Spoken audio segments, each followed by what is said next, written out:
Hi, this is Jack at Jack's Transmission. So I'm always pushing our billet, gear thrust plates here for the GR6, and here's a few reasons why.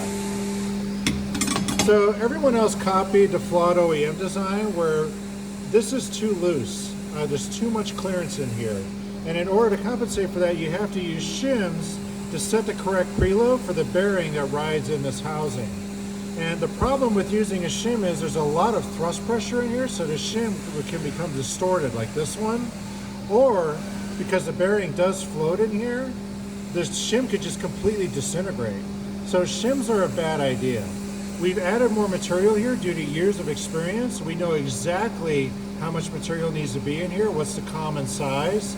So we have that integrated to this so you don't have to use a shim. So if you do buy one that needs a shim, and you're trying to figure this out, there's a few other issues you're going to run into. If you use a shim that's too thick and you have too much preload on this, you could blow out the back side of the case. Right here at the back side of the case is very weak, right here next to the gear. And if there's too much preload, you're putting a lot of pressure on this case and it'll blow out.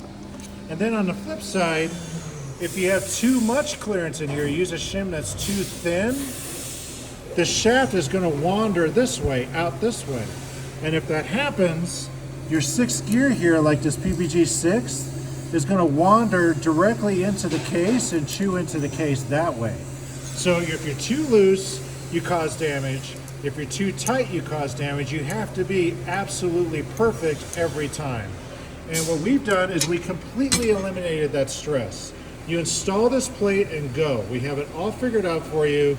So it is absolutely perfect as it sits. This shaft is exactly how it needs to be.